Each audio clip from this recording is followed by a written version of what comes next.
Hi. Yeah, it's been a minute. Oh man, I tell you what, it's good to be back though. It's good to be is. back. It feels like it. It feels. We were saying just before, in the pre-show. It feels like such a long time. It's only been 2 weeks, but given that It's only been 2 weeks, but I feel like I have 7 different one more things that I could talk about today.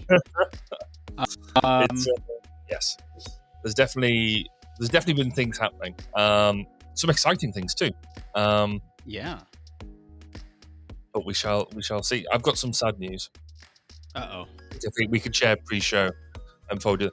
You know my plan to come over and be part of HFES Live. Oh no. That's not happening in the way that I anticipated, or I think at all. At all. That's a bummer. You're not going to make it. So I'm hoping that my if you're that upset about it, I mean, I'm sorry. Yeah, I'm gonna leave. Okay, fine, we're done. Okay, see what happened. Here's the interesting thing about having a single point of failure for your entire system is that when you put a when you put something down on that single point of failure and the whole system fails. Yeah, okay, that'll do that. Yeah. Oh no, you're frozen. Oh, and you've gone again. Awesome. No, it's just the single point of failure. I'm telling you. Yay. It just happened again. All right. How is my audio? I just want to make sure that I'm not bad. Audio's fine. Yeah. Okay, good. Does that mean by that thing that you're going through OBS to get to that, or is that just the off-camera thing? That's the off-camera. That's the it's the other default that it goes to when the original. So what's happening is that I've told this before that all of my I have like 3 different USB-C things that I just unplug work and plug in personal. Yeah. Unplug personal, put in so. What happened is I put something down on it and it unplugged everything because it's a little finicky. So that's what I'm talking about. Single point of failure. That's why I think, given that USB-C is supposed to be the be-all and end-all, it is very fragile. So I've got it obviously in my laptop where it's supplying the power as well, and because it's such a unrobust thing, if you do put something like say on the edge of your laptop or something like that, and it I mean, I realized I've now had this laptop for about 4 years, and you can tell the wear and tear on just a single small fiddly little socket. Again, it's a single point of failure. So, yeah, it's kind of insane that it happens that way. So let me tell you this, Barry. I have several different things that I could share for my one more thing. And I have one of them that it's kind of fun. I kind of want to start off with that one since we're lively and okay, so and we're live on some gaming platforms like Twitch. So I figured I might as well talk about gaming first. Cool. Okay. And I'd like to share something with you all. So this is one of my one more things that I could have potentially talked about. I won't talk about it, but my mom got my son a Hot Wheels car while we were visiting, and he has a Hot Wheels game as well. Okay, and the Hot Wheels game allows users to create their own skins for the cars, and that's just great. The issue is that the one that Grandma got him, no one's created, or rather, I should say the one that Grandma got him, someone created, but it was done really poorly. Right. Okay, you're following, right? Okay. Yep. Now, the interesting thing about the one that Grandma got him is that it is a very... what's the word I'm looking for? It is a very complex design. Okay. Like let's put it that way. And so I guess what's the best way to do this? Hang on. Let's do add source presentation maybe.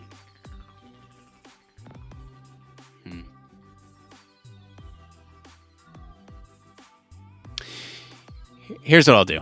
I'm gonna I'm just gonna make a new page in our in our like podcast artwork folder and throw up the images there, so that way you can see them. So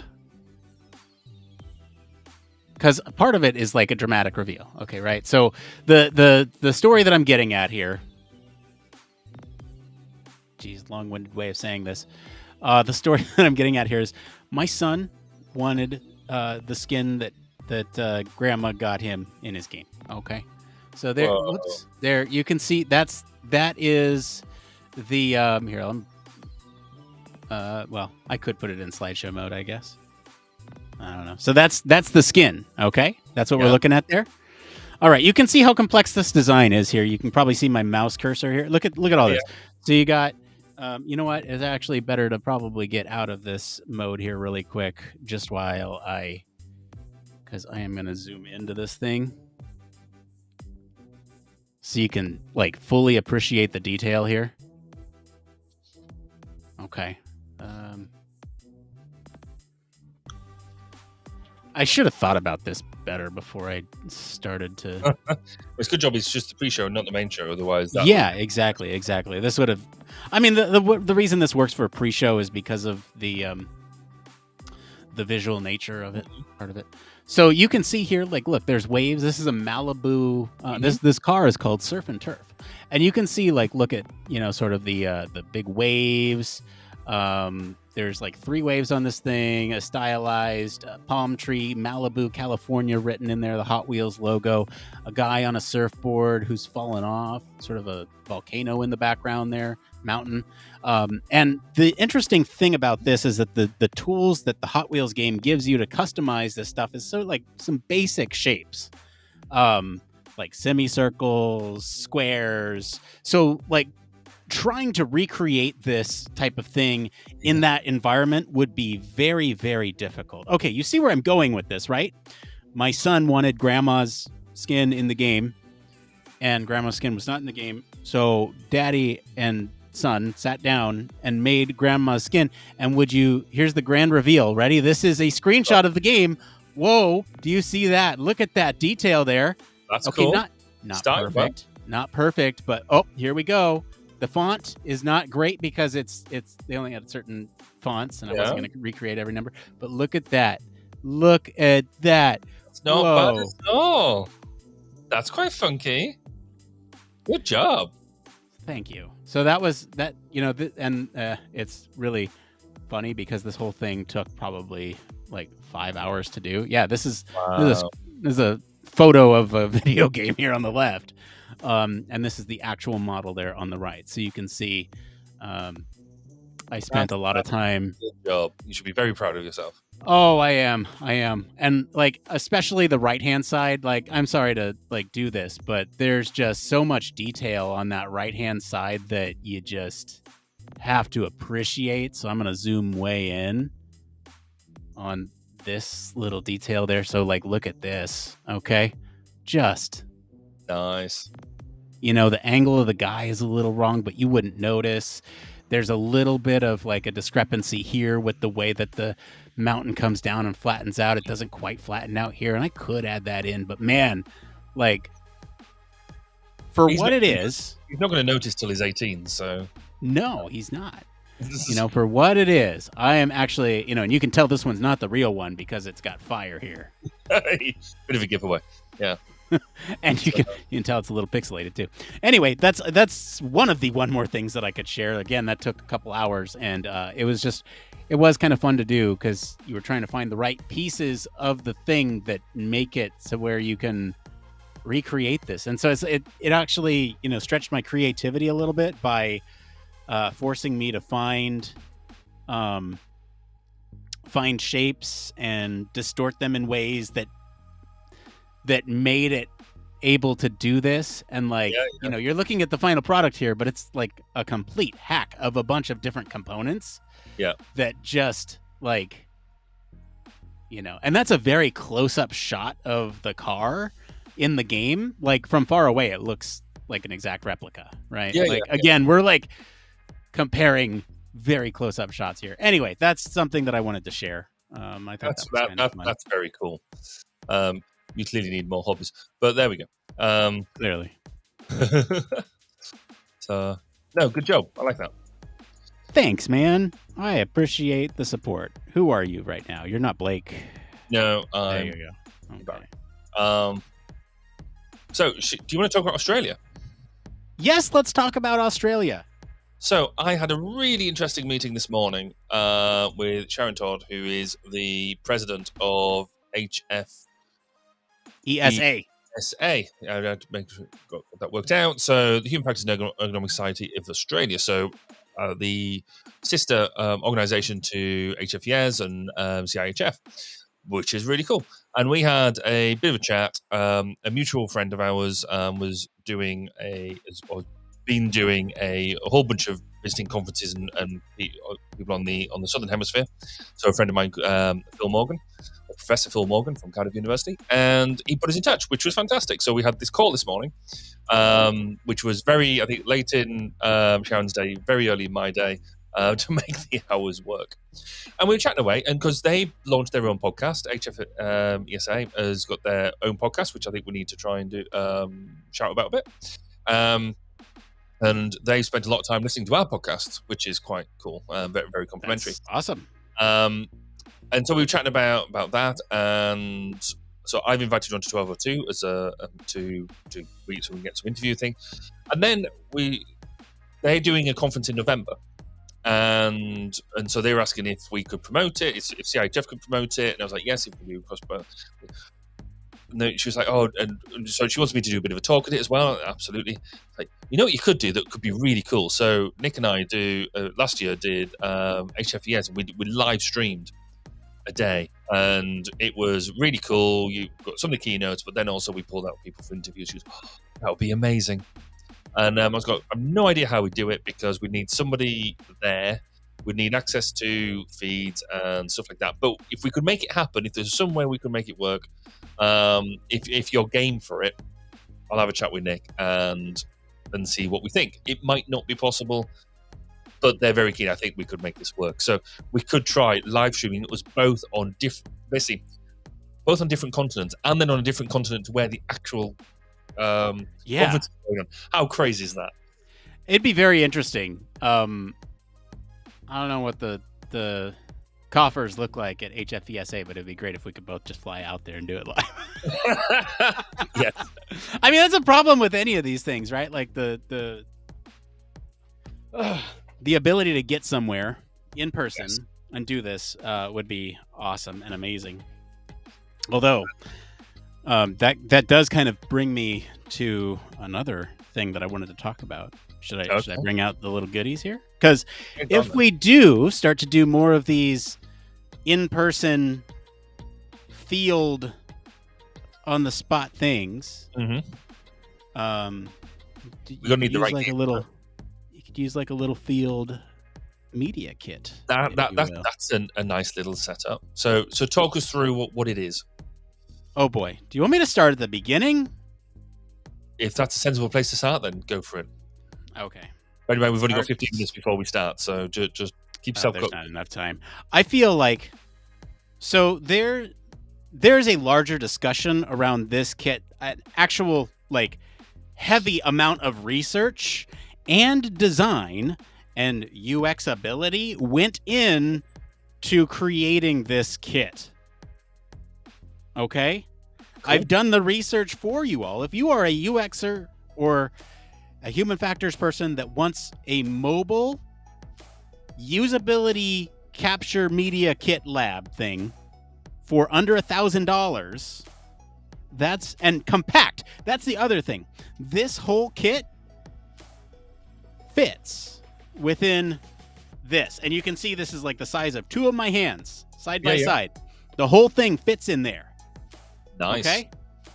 So that's the nice thing about this. And again, this is a mobile UX usability kit that is incredibly easy to use and set up, which is really important when you want to sit and talk with people.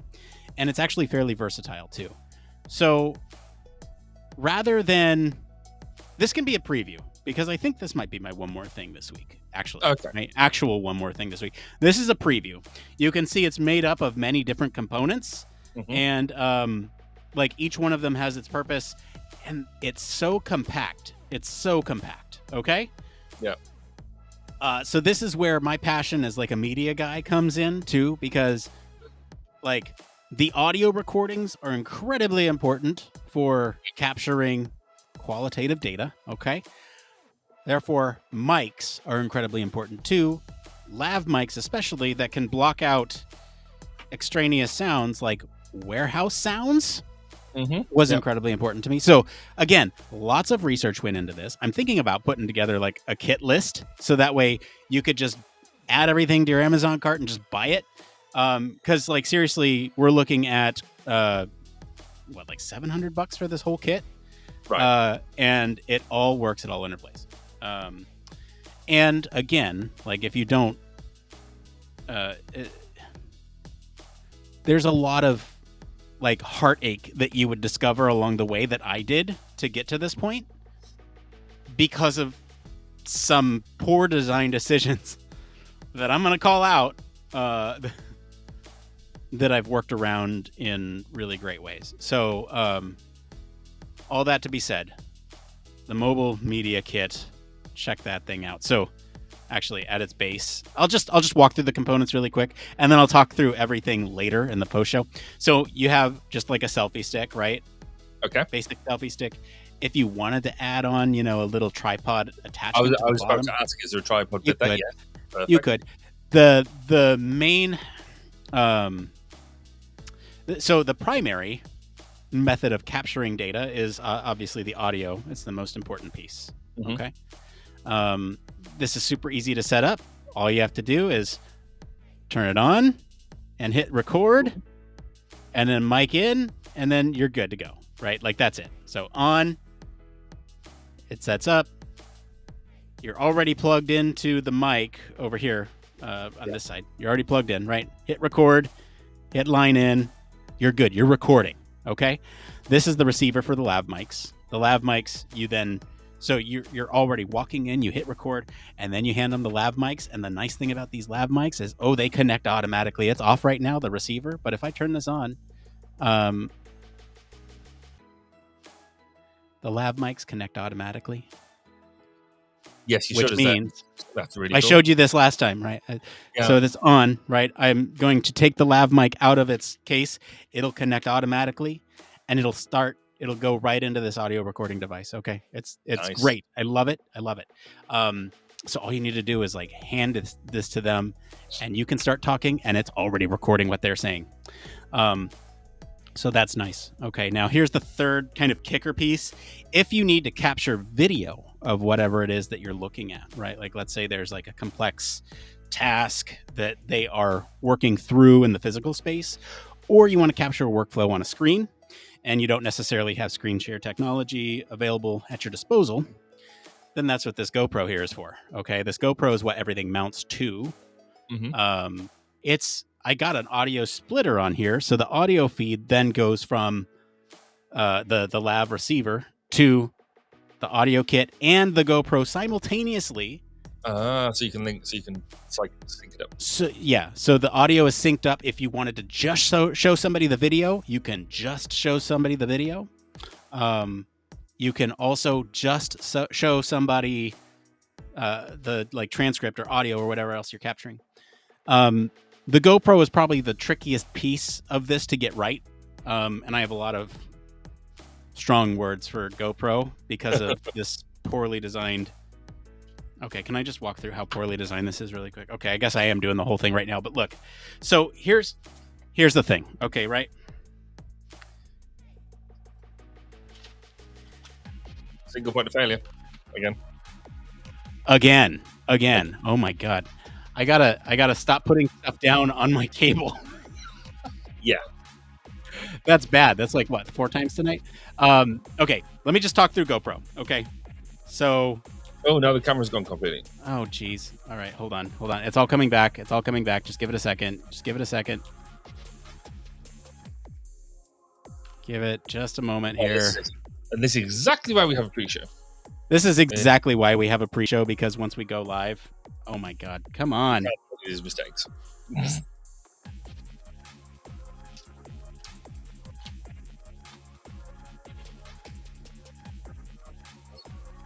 Unbelievable. Wow. Oh, No, this is no good. Hold on, this is no good.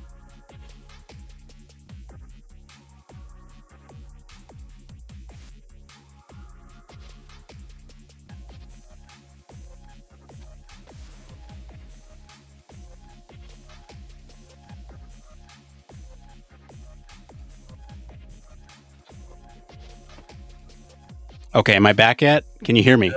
I can hear. We can hear you, but you have you just got the Elgato thing, so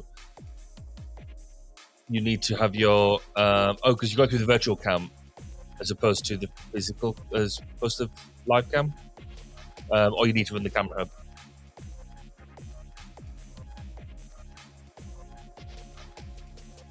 Well, this is fun. This is truly unbelievable. Like, I don't know if you can hear me right now. Yes, we can hear you. Can you hear me? Yes, I can hear you. The single point of failure that I described is like completely failing right now as we're on a live stream, which is just hilarious. Yeah. Alex, well, hilarious for everybody watching, maybe, but not me. This is really stressful for me. In fact, look, it's making me glitch. It's making me glitch. Oh, we've got I'm back. We missed Glitchy Nick. You haven't been around for a while. Glitchy Nick. All right, so okay, I was about to go on a rant about GoPro. Now let me just do this rant really quick, so that way we can all get on the same page here. Okay, so you have the basic GoPro camera, right? Okay, this is fine. It comes with the way you change the battery is it comes with like a little door off to the side here that you open up and you switch out the battery cable, whatever. There's also where you charge it and where the SD card goes. Okay, I don't know if you can see that USB-C there. Yeah. So there's no way to charge this while it's going without having the door open. All right, that's my first gripe. The second gripe is that there's no line into this, which as an audio guy, that's important to me. Mm-hmm. So for those things, you have to purchase this, which is called the Media Mod. All right, so then you then slide in the GoPro into the Media Mod. It plugs into the USB-C, and voila, you now have on the back side a place to put your external mic in, a place to put your USB-C in, and there's another USB. I think that's like micro. Anyway, There's a couple different options there. Okay. Now, here's where things get really stupid. Okay, I'm sorry. Whoever designed this at GoPro, and I have some very strong language for you. Whoever designed this at GoPro, what the hell? Okay, now GoPros at the bottom have these two little slots. They don't have, the standard thing that you screw on to most standard mounts, yeah. Tripod mounts, whatever. Okay, so they have these two little things, all right? Now, these two little things have to interlock with a separate thing to put on a tripod mount, all right? You see where I'm going with this? Yeah. All right, so they connect like that, and then you have to use this little screw thing to go through all the threads and put it in, all right? Now, as I'm capturing data out in the field, what if my battery runs low? Okay, well, I'll just, pop open the case. But wait, the battery's on the other side. Okay, no problem. I'll just slide it off. But wait. The piece on the bottom is keeping me from sliding it off. Why would you design it like this? I'm so infuriated by it. It's just like so frustrating. And it doesn't charge through any of the USB-Cs or anything like that? It has a hard time holding a charge while you're recording. So if you want to have it plugged in while you're recording, you need a long cable so that way it can reach wherever you're at. And you also need to take the battery out. Otherwise, the thing overheats. So awesome. Well done, GoPro. To get around all that, you just turn it on when you need it and you have it on battery. Okay. And if you need to swap it out, here's where the genius of my design comes in. This GoPro Media Mod has two mounting brackets. These are cold shoe mounts. Okay, there's one on the side and one on the top. Okay? Yep. On the side is where I've put this this Neewer. It's a cold shoe mount that splits one into two. Okay, and on the top is where I put the lav mics, and I've just put like Velcro on this thing so I can have my audio recorder there. Okay, so I put this one on this side, right? It still introduces the issue if you were to do a tripod down here, you can't take it off. All right. Yeah. There is a cold shoe up here, though.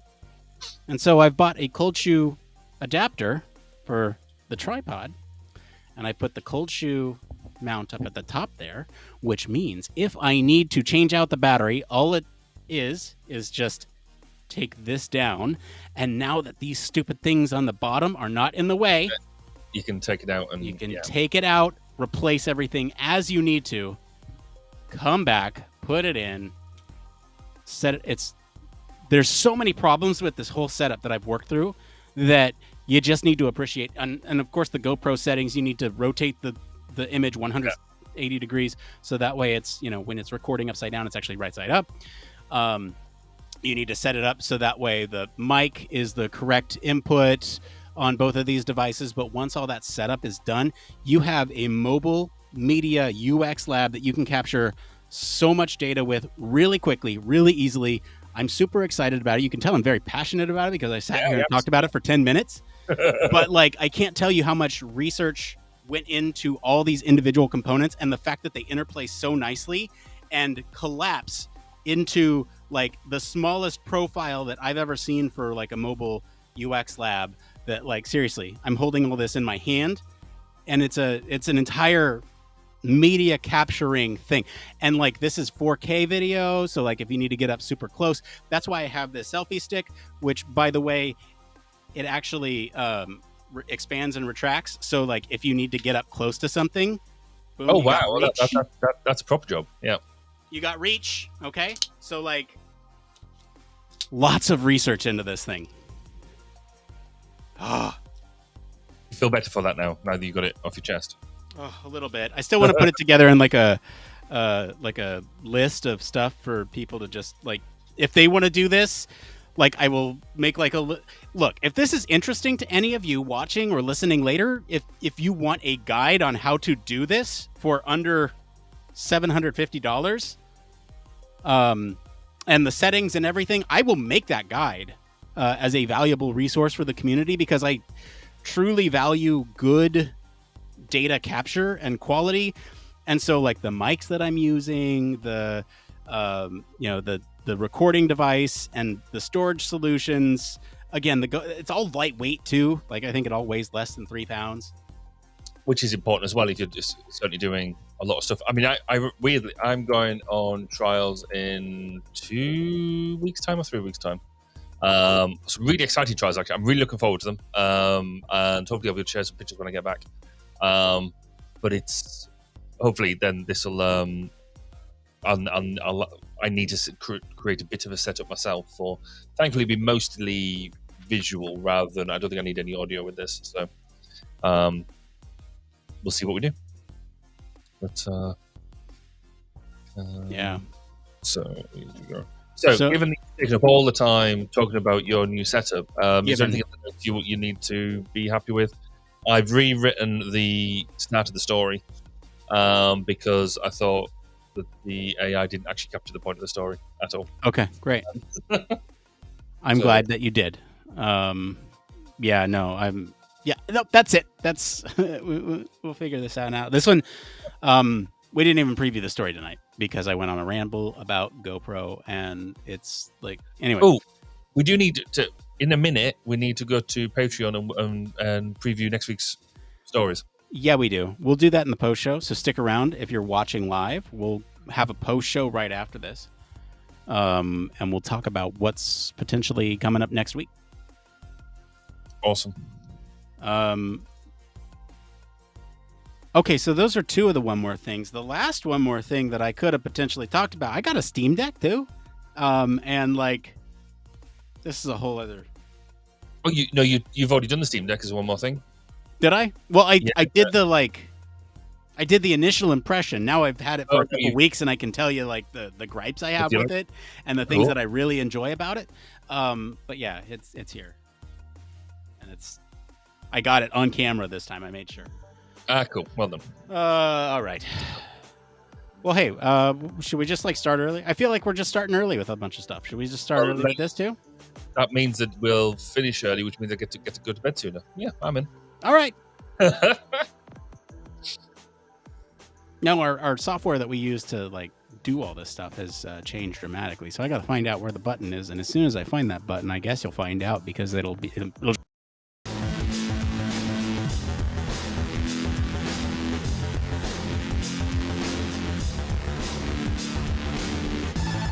Welcome to Human Factors Cast, your weekly podcast for human factors, psychology, and design.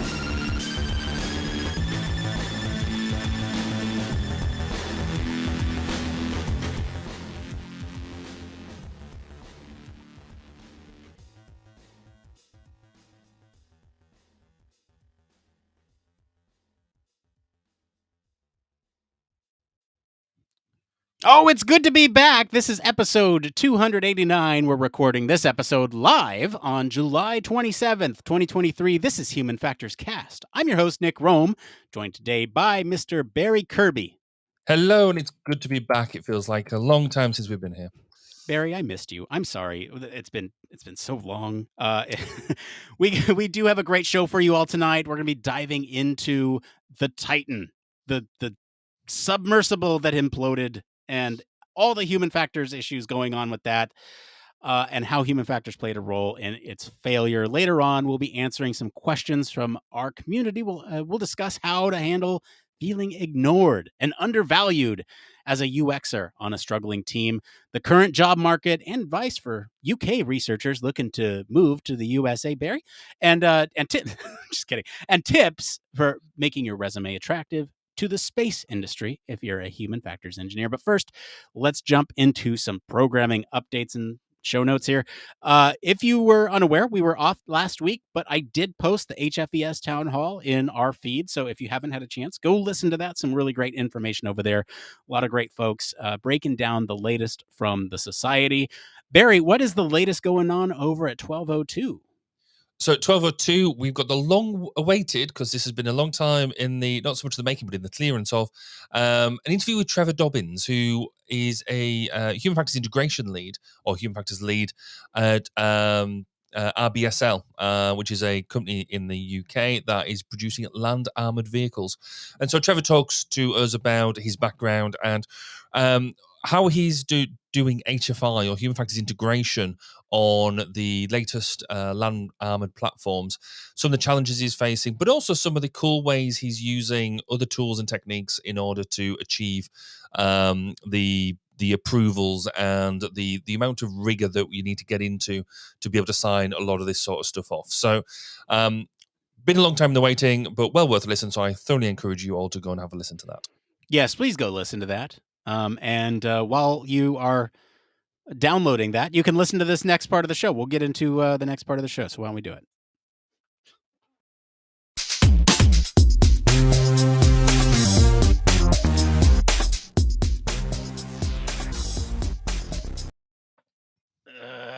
It's been 2 weeks and I already feel like I'm not even. All right. Anyway, this is the part of the show all about human factors news. Barry, what is the story this week?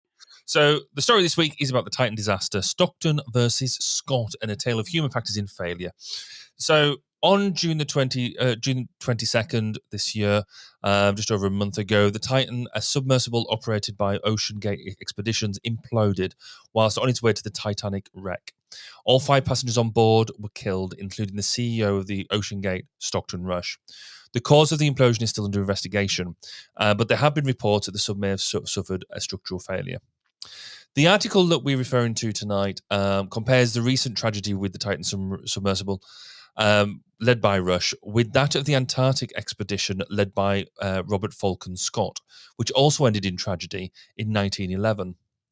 Comparing the two expeditions highlights the importance of human factors in predicting the probability of failure and improving safety in high-risk expeditions. It emphasizes factors such as planning, preparation, decision-making, risk management, communication, and leadership as key elements to consider. The article also provides a code sniffer for a regression model that uses these factors to predict the probability of failure in future expeditions. However, it does acknowledge the limitations of the model, such as not considering environmental factors and individual skills, and emphasizes that models should be used as a tool for planning and for assessing and mitigating risks. The article concludes by identifying specific human factors that correlated with the failure of the expeditions, including overconfidence, poor decision making, lack of communication, and poor leadership. It emphasizes the need to be aware of these factors and to take steps to mitigate them in order to prevent future tragedies. Overall, this article highlights the importance of human factors in the field of human factors engineering and underscores the role of practitioners in analyzing and addressing these factors to improve safety in high-risk environments. So, Nick, you've had a read of the article. We've all been following the coverage over the past month or so and see what's going on. What are your thoughts on the findings of the article? So this article I thought was interesting for a whole host of reasons, right? It makes comparisons against with the Ocean Gate Titan to this other expedition that happened. So taking into account human factors and how various aspects of human factors went into this.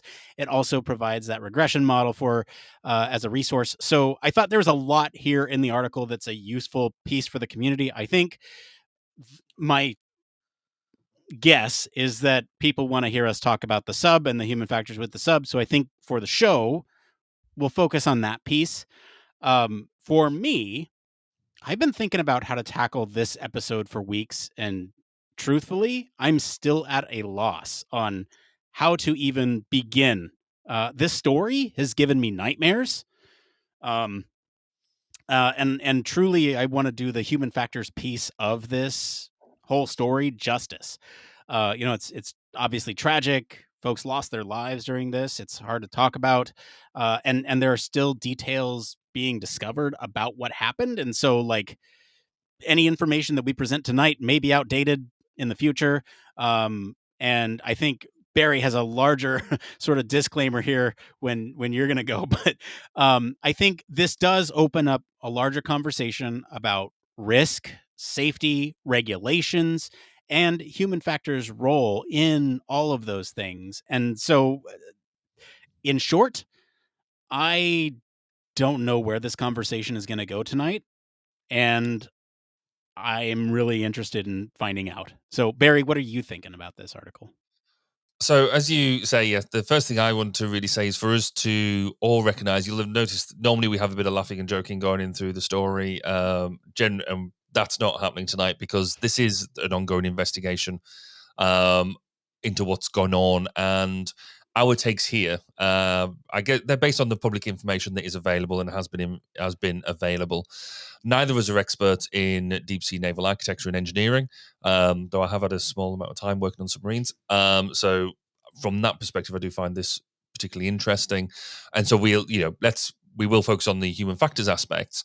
But it's worth remembering that human factors aspects not only cover the human factors engineering side of things, but does involve culture, behavior, risk appetite, and things like that. So there is a broad amount of discussion to be had because of what's gone on. One thing I think I would highlight from the off, right at the top, is I found a lot of the coverage of this story to be quite distasteful in the media and actually disappointing in some respects. There's been a lot of talk, particularly in the social media, just because of the money and the wealth aspects of the case of the accident. And just because that these people were wealthy, then it meant that actually this wasn't an accident that needed to be seriously looked at and could be dismissed or mocked or whatever. Which I think is quite disappointing from the fact that people lost their lives here. But there is also, and I said we could try and cover it all. There's a lot to be looked at into regards to the attitudes and behaviours of the entire Titan team here. The Ocean Gate team, should I say? Not just the Titan team, but from the top down. There's a lot of evidence coming to light now that their attitude to safety left a lot to be desired. Not only are things seemingly to have been just not overlooked, but just acknowledged and ignored. And not only ignored, but then bragging about the fact they're doing it as well. That, in hindsight, when you look at it now, is just horrific to see. it does ask questions. The whole thing does ask questions around the role of exploration in the modern age, because we are doing lots of exploratory stuff. We are, we've got space rockets going out. We are doing all of that sort of stuff. And could these folks have done something more with autonomy that's available, remote operation that's available, in order to do a lot of the testing and things like that? So what does exploration mean? Also, the role of private capital. We have I've mentioned about the fact that a lot was being made of their wealth, and when they were doing this. But one of the things we highlight, there's people die doing exploration or doing extreme things all the time. How many people die on Everest every year when they're going to climb it?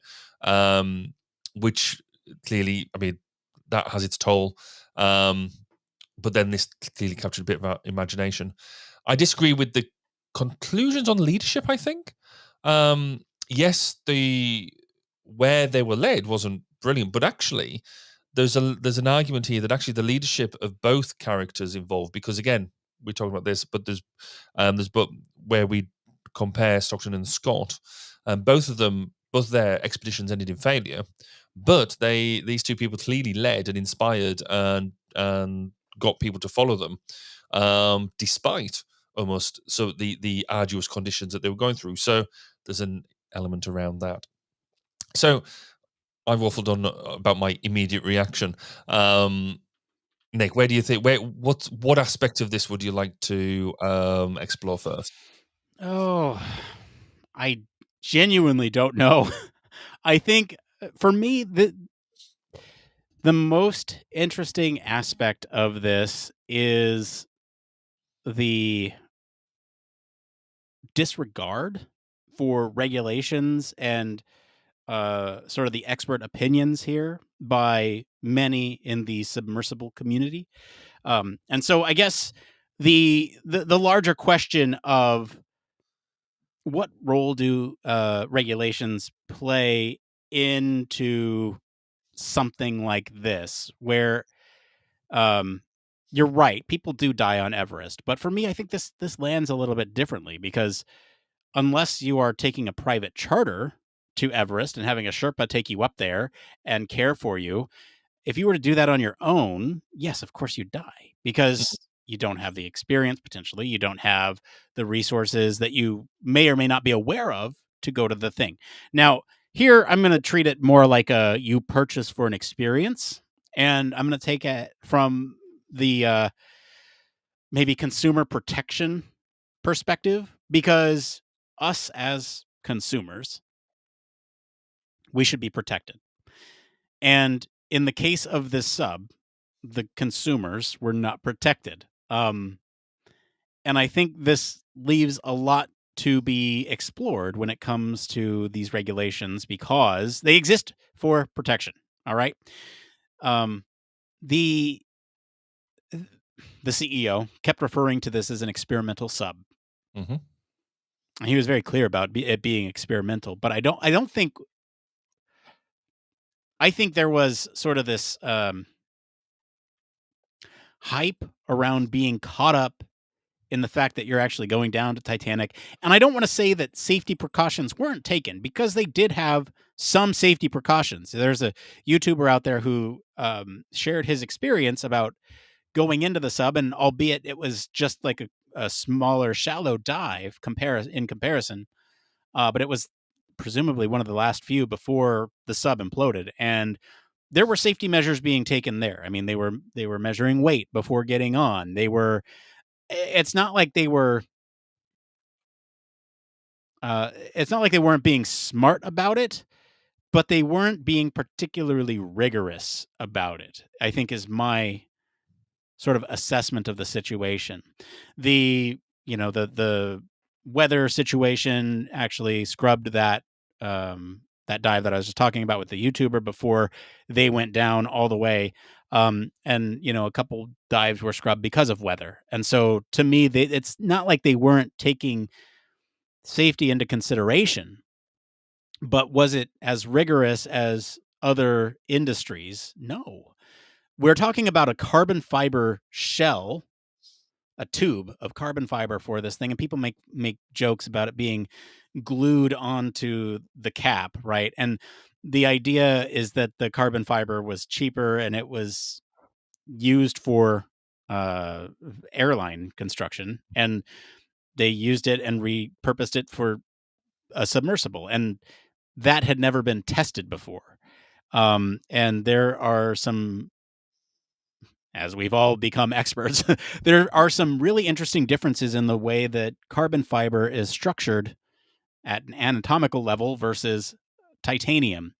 And because of those differences and the repeat exposure to pressure, uh, it doesn't look good. So, all that to say, I think the safety aspects were there. They were thinking about it. But again, because there weren't like these rigorous adherence to regulations and testing, extensive testing, there are some comments that people are pointing to in sort of that are out there about the CEO making these statements about being sort of flippant about safety. And yeah, those are there, but I want to like almost do the devil's advocate piece. Like they were thinking about it. Again, my argument is with the rigor piece. What are your thoughts on that? Safety, regulation. I think the regulation piece is interesting because you could argue that they're breaking new ground. So what legislation actually applies to them? We can all go swimming. We can all go and do. There is no true regulation underneath the sea. But then wait, I mean, so the same argument could almost be applied to SpaceX, right? SpaceX is a private venture. It is, I mean, how many explosions, how many Falcons did they go through before they even dared to put a human on it? So they went through all of that, but they still had to adhere to legislation because they were going through airspace. There was all of that stuff, and they were better for it. So the flip side of that argument then is why is it that any sort of submersible is not there is clearly they clearly don't have to adhere to regulation because this was not a secret venture. It was tourism, and therefore the people who if there was going to be legislation about it, if it would have been anything like the aviation industry, they'd have been all over it like a rash. And they clearly weren't. So there is that element there, and it feels you're right. They did acknowledge that safety was present, and there was a number of scrub dives and all this sort of stuff.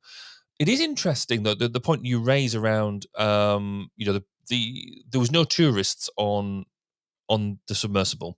They were all employees. They were all signed up as you look at the crew manifest. They were all explorers or whatever. They used a certain title, so they were specifically not tourists. They were staff, and they all had a role to play, even though they were tourists. But they all signed off the waiver as well. There was a lengthy waiver, and that now people are going over that in retrospect. But they all signed waivers that said quite clearly, "This is an experimental craft. You could lose your life." So this does raise the question. It's a small print question, isn't it? That nobody reads a small print. If I tell you that this is really, really, really risky, do we actually truly appreciate risk now in the way that we used to?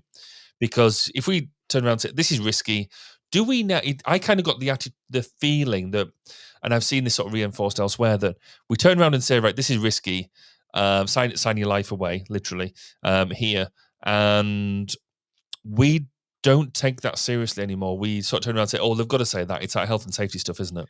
And therefore, in this element of the expedition side of things, where there really is risk, it's going to Everest, it's going on a space shuttle, it's going on a test flight, it's going on a whatever. Do we believe that actually, even though we're signing away we're signing this waiver, that actually there is no risk? It's just paperwork. Yeah, and I do want to jump in here because with talk about that waiver, and this is another one of the discussion points that are out there. So I figured I'd bring it up. Is sort of the difference between negligence and gross negligence. And in the document, in the waiver they say negligence, which means someone made a mistake somewhere. Gross negligence is like reckless or deliberate sort of ignoring of the rules, and so there's going to be presumably a legal battle about those terms and what exactly happened on the Titan. And again, we're like still learning details, and I don't want to speculate either way. But I do want to call out that difference because the waiver covers negligence, and so if there was something that was overlooked in the pre dive safety check, or if something didn't happen in a certain way, then they'd be covered. But if it was more sort of high level structural, and I say structural semi ironically, but um, process that was intentionally ignoring regulation, intentionally ignoring safety protocol, then that would be sort of that gross negligence. And that is another piece of this whole safety discussion, and the legality around some of those safety precautions, because I don't think most people realize, but like when you buy airplane tickets, you're kind of agreeing to the same thing. Mhm. There are fine terms in there that say the same thing, essentially. Although airlines are under much more strict regulations than an experimental sub is. So, like, Yeah. the likelihood is much lower, but it's still there.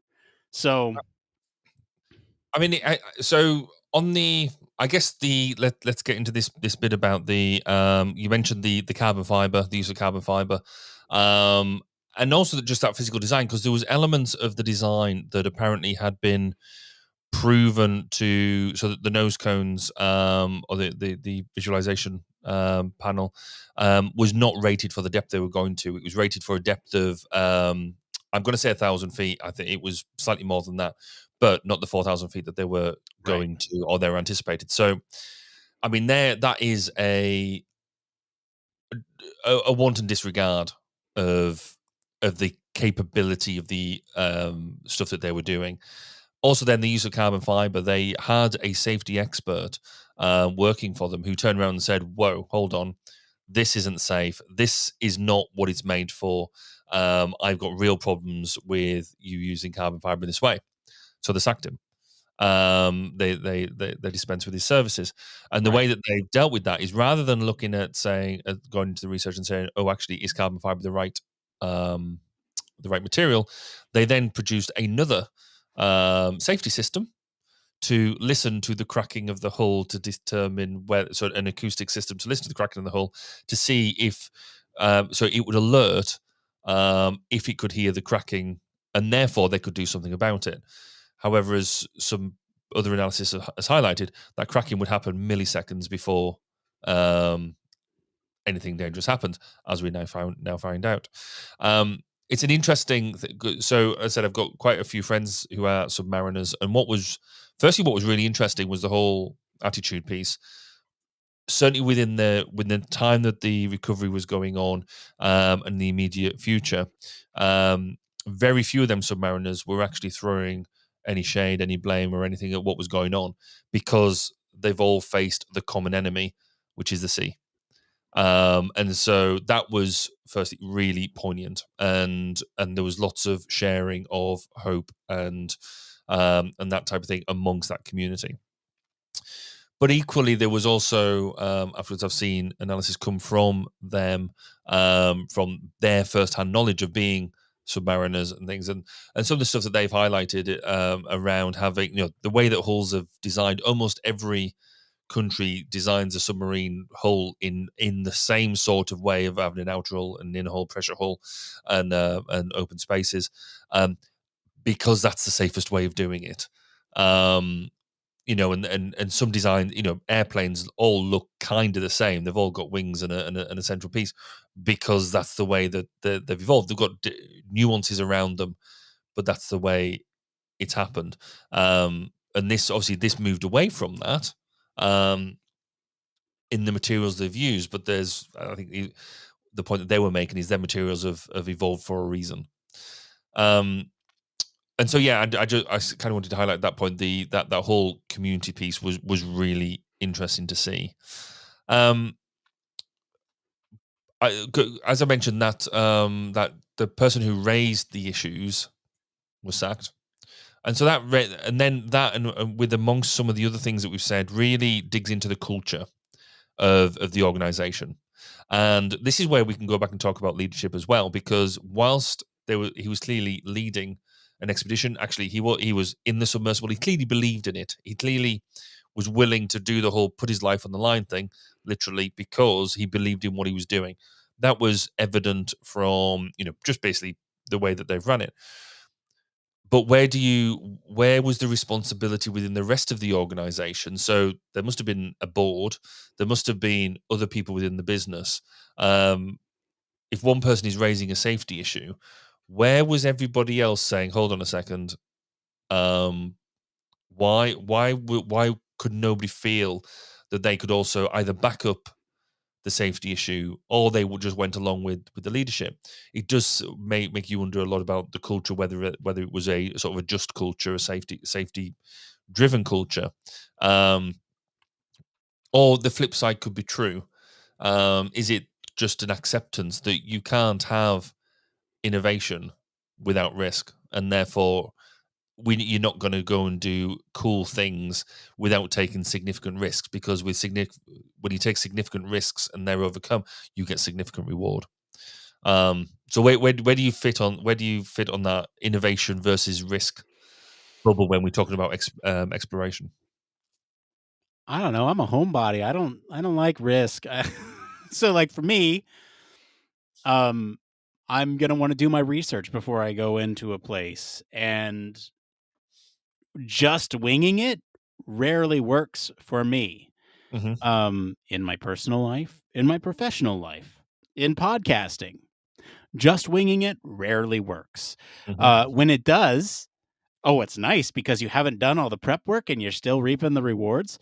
But when it doesn't, then you have a show that's not fun to listen to for podcasting. You have an event that you've gone to, and you have no idea what to do there because you haven't done the research ahead of time. Or you're going into a user event unprepared because you didn't prepare a list of questions, and so are you going to get the answers that you're looking for? And so I'm drawing one of these from each thing that is important to me: personal, professional, and podcasting. And so like you can see where that allure is there to cut corners, to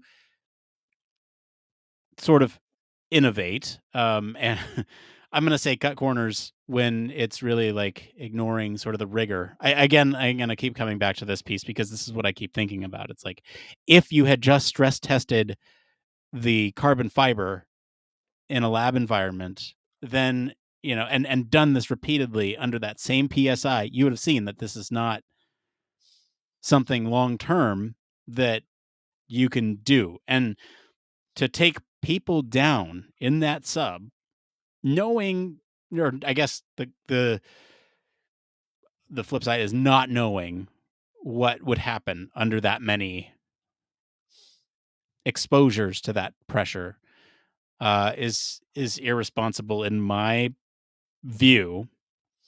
I don't think that makes it any less innovative. And I struggle with this. And again, like, this story is hard to talk about because I do respect the fact that they're trying to innovate. I don't respect the way that they kind of went about it. I think that is, for me, the piece that if you innovate, test again, and then just knowing when enough testing is enough to actually start playing with human life. I don't know. To me, human life is precious, and so like, why even mess with it if the risk versus reward is not worth it in situations where you can lose your life? But if I go to a theme park without researching the rides first, then I'm still gonna have fun, probably. Well, it is interesting, isn't it? Because actually, with so I've worked with a lot of pilots and test pilots, and test pilots are, I think, a particular breed. They will go and they're testing. They take up first flights. They do this sort of thing in aircraft that you wouldn't do. However, none of them are risky, I don't think. So when I've sort of chatted to them, they want to know everything about the aircraft. Everything. More than any other. So they want to know how it works. They want to know what the potential errors are. They want to know how it's going to work, etc., etc. So that again, there is that. But I mean, as long as they understand what the risks are, then they, some of them are quite happy to say, yeah, fine. As long as I know what it is, I'll go and do it anyway. Because they then appreciate what it is they're doing. I do think there is a lot of stuff out there that, I mean, take the, almost any NASA astronaut or any astronaut who's going up. That is a significant amount of risk. I mean, we've seen some major disasters come out of NASA and others because of that, and they've been. When you dig into some of them, there's been some silly mistakes that have led to catastrophic failure, and that is. But whilst a tragedy, it's still seen as an acceptable level of risk for what it is that we are doing to innovate and get out to the stars.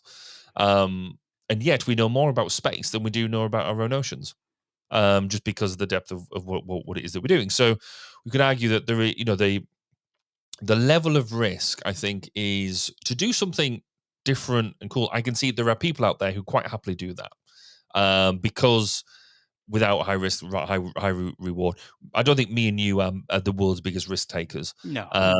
But there are people out there. We know there are, and you get some people who will take. I mean, Elon Musk is one of them. We got James Dyson is another one in the engineering field. He's done some significant things, but one time or another, be it financially or whatever they laid on the line. I guess for me, the bit that sticks in the throat is not the risks that they weren't aware of. I mean, if they hadn't known about the carbon fiber thing and they were just trying something new, and this was the fifth dive, or fifth major dive, they'd done lots of small dives as well. Mm-hmm. And the carbon fiber was clearly holding up. It wasn't doing what necessarily everybody thought it should be doing in these conditions. So you could argue, actually, they were proving people wrong. And people said, "Oh, well, it could fail. It might fail," but there was no actual proof that it was failing that we know of at this time. That could change. What gets it for me? It's a bit like these portals that I was talking about earlier. Is it's not only the fact that they knew some of these risks, that it was highlighted to them about what it was. They were keen to brag about the fact that they were going Right. That they weren't just saying, "Oh, we'll accept the risks." They were going, "We don't believe that's a real risk. That's we're risk takers. We can do that." That's not risk taking. That's not sensible risk assessment. That is just sticking two fingers up and saying, "I know better because I feel it in my bones." So let's switch tack slightly. Can these expeditions have value if they're privately funded? So that as I mentioned in my preamble, there was a lot of discussion and debate and whatever that this disaster shouldn't be thought of as any others because they're all just rich individuals who were doing sea tourism. Does that make it? Does that mean we can't learn anything from it? That's interesting. And it's a really interesting point, too, because you start to think about risk and innovation and exploration. And this is that perfect confluence of everything there, right? So you have this exploration. And if you think about exploration from the perspective of what do we have left to explore? Well, it's the deep sea, it's space, other planets. We know a lot of stuff about the planet, and we've mapped out almost every square inch of the planet, and we know almost everything there is to know about the surface. But the allure of what's below and what's above, okay, that's what we have left, and we can't just build a vessel to get there. And we did build vessels to cross vast, vast oceans, and we, as a species, have made sort of strides with exploration in terms of, I'm thinking about Pacific Islanders who use the stars to navigate, and they use boats to get from island to island. Colonization of America is a completely different thing, so I'm not talking about that, to be clear. But you think about exploration, and that was exploration, but it was also colonization. I'm not going to talk about that, but the exploration piece is more the curiosity about what's out there, and can we get to it? Okay, I understand that. There are curiosities that I have and that I want to explore, like how can we use AI in podcast development? How can we use it safely in podcast development? How can we use it to where it's efficient and going to help us out? That type of thing, right? So there's areas that are not geographical that I want to explore. There's the other piece of it, which is the risk. How much risk are we willing to take? Well, I'll let everybody in on a secret here. Some of our social media posts are not done by a human. Those are done by automation. If you can't tell, great, we're fooling you. If you can tell, we're trying something out. And so, like, what's the risk there? The risk is that somebody catches us on using AI, and I'm fully disclosing it here. So is it really a risk if I'm okay with people knowing that? That's a little different when you are putting other people's lives at risk other than your own. If you want to go in a like submersible on your own, that's fine. Um, if you're okay with losing your life in pursuit of the thing that you're exploring, fine. When you are putting other people at risk, when perhaps they don't know everything about it, and this is probably one of the hardest pieces to talk about with this story, especially because one of the kid who was 19 years old, okay, he didn't want to go on this thing after he had done the research beforehand. There are documented instances where he had told his father that he did not want to go on this, but his father sort of pressured him into going because of Father's Day. That's been somewhat disputed. Has it been? Okay. Yeah, so I wouldn't necessarily stress on that too much. That's like the human story piece of it, but yeah. It is. But the point you make there around how, again, it's a whole like risk appetite thing. Is it's how do we know that people truly understand the risk? How do we know that you sign the disclaimer? So, even when you go on a boat ride to go and see the seals on an island, whatever, there's an element of disclaimer there because the boat could capsize and everybody could be lost at sea. You don't go onto that boat thinking it's going to capsize, and you think, yeah, no, that's fine. They've got to say that just in case. What is the difference between that level of disclaimer and the appreciation of risk for this, given that they paid a lot of money to be effectively submersible tourists? You don't go to Disneyland thinking that that the whole thing's going to come crashing down on you. You're there as a tourist. You're there to have a good time. It could happen. No, there is a risk. There could be whatever, earthquakes, whatever, that it could happen, but you do not believe that that's going to happen. And I dare say that there's an element of this confusion there around the difference between a trained explorer type, the equivalent of the test pilot in this situation, who has a true appreciation of the risk and the knowledge to ask the right sort of questions, as opposed to, I'm paying some money. Yes, I'll pretend I'm a member of staff at whatever it is, and get on board. I wanted to bring in a social thought. Yeah, please do. Professor Bob Stone has commented on one of the LinkedIn posts, and he says, although we were nowhere near as deep, this does remind me of the time when I dived on board the British Oceanics 3-man submersible LR2 back in 1982. What should have been a 30-minute dive down to conduct a number of manipulation tasks on a special rig on the bottom of Loch Linnhe turned out to be a 13-hour endurance exercise. All in the name of human factors, of course. We were conducting research into manned versus remotely operated systems for the then Department of Energy. Fortunately, lived to tell the tale again and again, and went on to dive in other subs afterwards, including the one-man Mantis Dupless, as featured on the James Bond film, For Your Eyes Only, and the Royal Navy's LR-5 rescue boat, the predecessor of the Royal Navy's NATO submarine rescue system.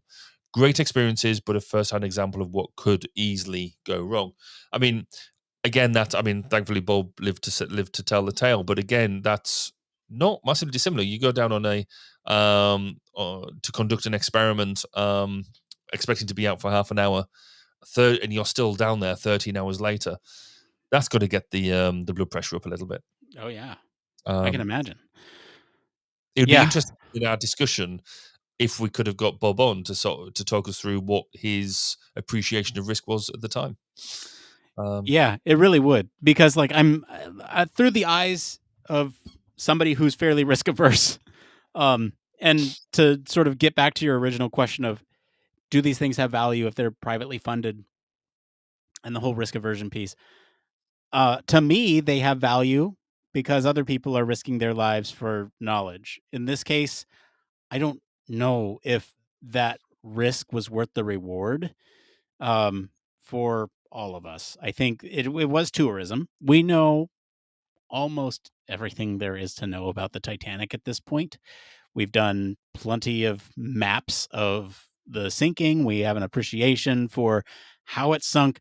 To go to that location, there's not really a need to, other than for vanity.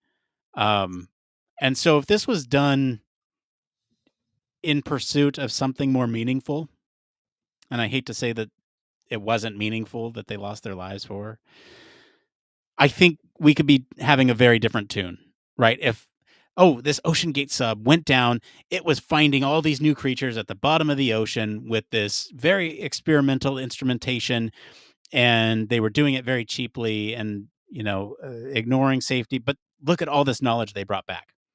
That to me would be a much more compelling argument for the whole cutting corners to be experimental versus losing lives in pursuit of seeing a sunken ship up close and personal. Like, to me, there's a little bit of a difference there. So is there value if they're privately funded? Yes. What do we learn from it, though? Like, in this case, we learned that carbon fiber is not an acceptable form of outer hull for a submersible, right? Or at least not for that depth. And so that's what we've learned from this. Do we think anyone is going to repeat this in the future? Probably not. I don't think so. I mean, Not it's after interesting. this. That whole piece around, yes, I think we've all been captured by the Titanic. To be fair to Ocean Gate, they're on their website and their remit, they do state that their research aims are to be pushing the boundaries of, I can't remember exactly how they phrase it, but it's for deep sea exploration. The Titanic was identified as a focus, but not their only remit. Their remit, it was much broader than that. The Titanic pieces was done because everybody's heard of the Titanic, and it could work as an area of focus for them and an area of interest. So I think, to be fair or at least to be fully open, I guess, about the elements of it, I think it's worth stating that. However, I'd agree. It's the way that they've engaged with it. I think we've sort of touched on bits of the. I mean, we haven't touched on anything around the actual human factors engineering piece of the, how they got sealed inside, the comfort with inside it, the fact that a toilet was a bucket at the end of it, and that's all there was a size to do. I mean, we haven't mentioned the controller that caused so much controversy. Join us in the post show for that. Yeah, so the whole the use of a gaming controller, which actually a lot of experts have said there's a load of shade being thrown there, but actually had nothing to do with the actual outcome. And it's been the same principles they used elsewhere. The fact that there was no emergency signaling gear, there was no way of, even if they got located before the catastrophic event happened, there would still be no way to get them up because there's no real rescue gear that was in range within the time frame to be able to go to that sort of depth and do it because of the depth that they were at. And so that no real safety, there was no way for them to get out of. They could have been floating on the surface and nobody would have known because they had no tracking gear, they had no beacons. So all them elements of safety information as well, we barely touched upon. But again, we're all little building blocks in the disregard of risk and the potential outcomes of the edge cases of what might happen, and unfortunately what has happened. Yeah, you come for the human factors, you stay for the philosophical debate. Any sort of last thoughts on the Titan submersible? I think for me, it's as we've said, there is still an ongoing investigation, and it'll be interesting to see how and what lessons are learned out of that, or what lessons are identified and how we take them on. I think there is still a lot of work from a human factors piece here that I think what we've done now is almost is the hot take of what we know now. It'd be interesting in, say, 6 months' time to come and revisit this, to see if there is, and do a really good review on the different elements that we know once the official investigations are concluded. But I think for me, that whole not the appreciation of risk but disregard of risk is, and that cultural aspect for me right now is that hot take that we should all be learning from. What about you, Nick? Yeah, I think that's right. I don't think we're done talking about this as much as we may be tired about it. There's a lot of lessons to be learned here. And truly, once there is sort of a forensic breakdown of everything that happened um, from start to finish, uh, then I think we'll have a much more concrete story to point to and say, human factors problem right here, human factors problem right there.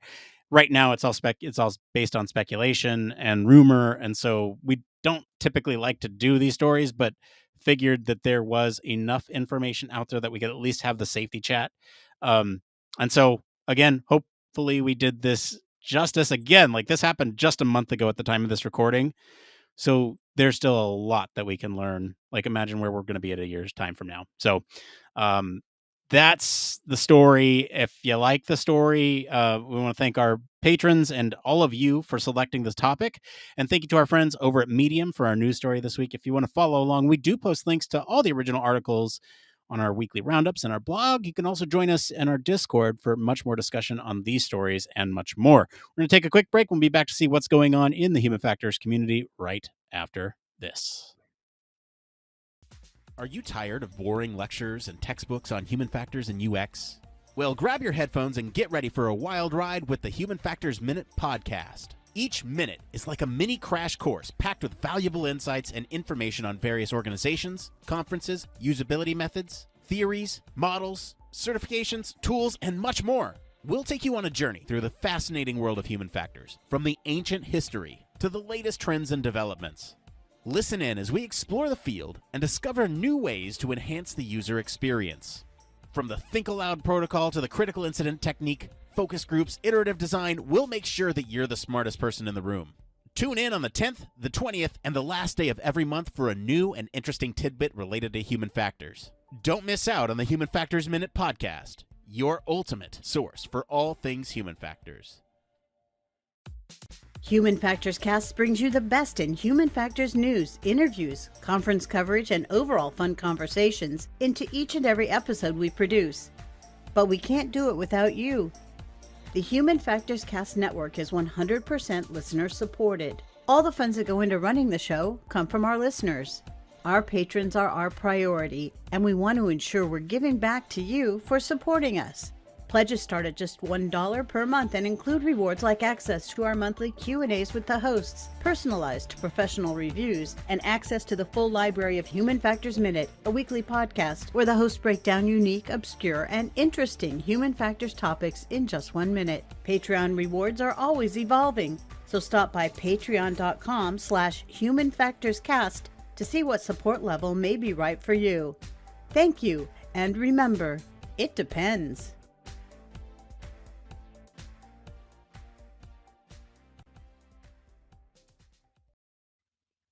Yes, huge thank you, as always, to our Patreons. We especially want to thank our Human Factors Cast All Access and VIP patrons, Michelle Tripp and Neil Gainey.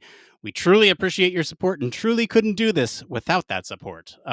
So I guess, we usually mention something here, and I usually do a dumb commercial read. I'm going to forego that today since our conversation was a little bit more serious. And I'm going to try to make this more of a transition from that serious chat to our normal lively selves in the It Came From section. So to that end, we have a show sponsor tier.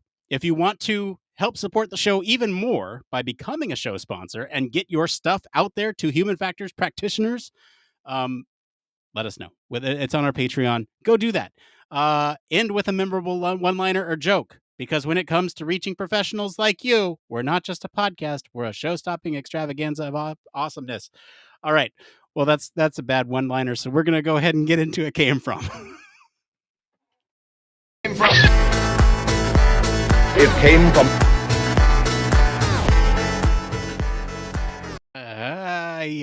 How is that for changing the mood? All right, we're switching gears quite literally and tonally to It Came From. This is the part of the show where we search all over the internet to bring you topics the community is talking about. If you find any of these answers useful or helpful, give us a like wherever you're watching or listening to help other people find this content. This first one here is from Yoyi Curry on the user experience subreddit. I always get tripped up with these names. Do you get along with your product owner or product manager? They write, how do I handle the situation where I feel ignored and undervalued as a UXer on a team that is struggling to deliver? The pattern seems to be that the product owners prioritize developers over UXers and our input is overlooked. What should I do in this situation? Barry, what do you think? So initially when I read this, I made the assumption that we're talking about an agile approach, a Scrum-based approach, because we're talking about product owner.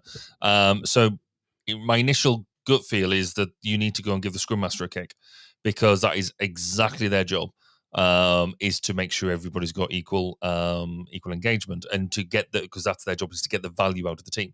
However, given that you're talking about a project manager as well, it might not be agile, it might be straight up waterfall. So the same matters to the project manager. It's up to the either the project manager or the technical lead, depending on how the project is situated. You must have somebody at the top of your little your development group. It is their job to make sure that they're getting the best out of the team. So give them a kick, but equally shout up. It's part of our role as human factors UX people. We know that we often get overlooked, and so where if we just shrinking violence in the corner, then we're definitely not going to get listened to. Part of your role as well is to also be able to shout up and make sure that that people know you're there. There's a difference between being belligerent and annoying, but actually some people just might not know you've got anything to say if you're waiting to be invited into the conversation. So depending on what's going on, the senior leadership within your organization should be helping to discover this, but equally don't be shrinking violet. Nick, what do you think? Yeah, I think that's right. Be a Karen, talk to the manager. And then also sort of this whole let me just give some like pointers here. There's some key phrases that I find tend to break through a little bit more with product owners or product managers. When you say we need to reduce the risk of building the wrong thing, then that is starting to get to them because they are understanding it in terms of the product and not in terms of the user. And they are product focused a lot of times. Some are user focused, but a lot of them are product focused. And so if you take a step back, think about it from the product perspective, what is your role as human factors, as UX, going to do for the product? And really, when you break it down, it is reducing the risk of building the wrong thing. And so when you say that and you say things like how much return on investment that you are getting from upfront research or from incorporating feedback that is derived from research, then you are much better positioned to start having those conversations. And once they get it, it's likely that they won't unget it, if that makes sense, at least from my experience. All right, let's get into this next one here.